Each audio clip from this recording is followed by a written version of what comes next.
to kind of show what they can do? It's been awesome. It's like church. Whoever comes to church, you preach to them. So, I think, we don't want anyone to get hurt. Some guys have different things, but I think the biggest thing is that everybody's getting a rep and everybody's getting an opportunity to show what they can do. And it's realistic. Like, that could happen in the season, and the next guy has to be ready. So for me, I love it because whoever's there, I'm going to try to coach them as hard as I can, and they know they're going to get a chance.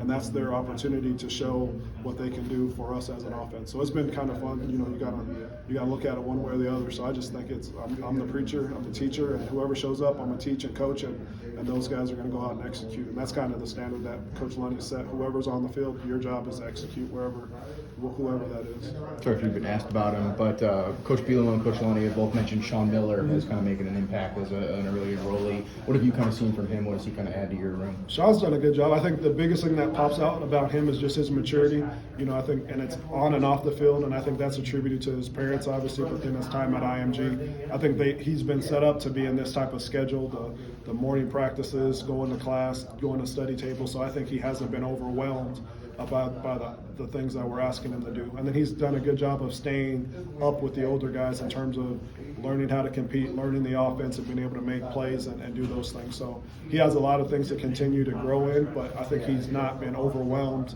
like some guys you would expect to if they come in mid-year. And I think that goes a lot to what he's been exposed to the last 2 years.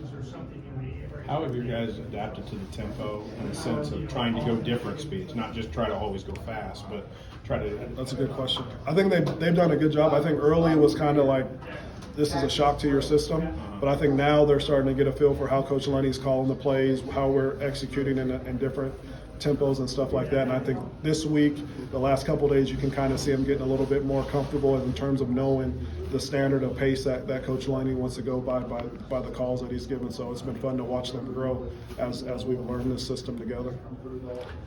Pat Bryant showed some flashes last year as a freshman. Does he look like a kid who's going to take a step forward this year? Yeah, Pat's done a nice job. He's a physical kid, and the one thing that shows out, like, he loves football. Like, whether he's a scout team guy or whether he's on special teams or whether he's run blocking, he's given us everything we got. So I think he's done a good job. I think the biggest thing you see is his physical development from his time with Tank and the guys in the weight room. So he's playing stronger, he's playing faster just because of the size and the strength that he's been able to add to this offseason. How much do you preach that to your guys, that if you want to stay on the field, you're going to have to basically, run blocking is going to be part of your responsibility and a big part? Oh yeah, it's understood. I mean, because we're and I picked this up, like, you have to block to support the team. You know what I mean? So if you don't block, you're not. We got a great 2 great, 3 great, 4, 5 great running backs. You know what I mean? We got athletic quarterbacks, and then we're throwing the ball on the perimeter. So blocking is a fundamental part of what we got to get done at every level. And I think you have to embrace it, and that just shows you how much you care about your teammates in terms of how willing you are to block for them when you don't have the football. It seems like you have to find some depth with this group with some guys that didn't get a whole lot of playing time last year.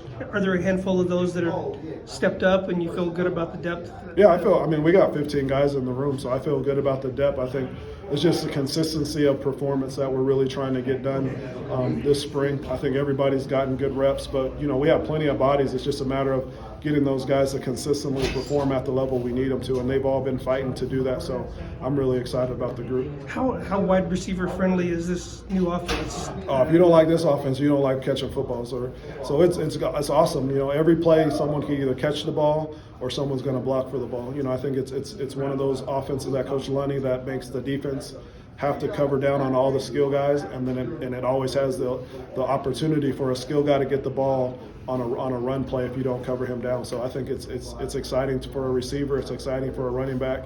Any guy that can touch the ball, probably it's exciting for the center because he gets to control the pace of the play. So I think if you touch the football, you're going to be excited about playing in this offense. That up tempo, it seems like communication becomes a really important factor. Yeah. Are they starting to catch on? Do they have to talk to each other? Yeah, it's good. The kids these days, they text message, and so they don't verbally communicate. So I think it's been awesome. I think we have to train their eyes to see the signals and play fast, as Coach Lunny says. But I think it's been really good, and I think they're really starting to get really comfortable with what we're doing.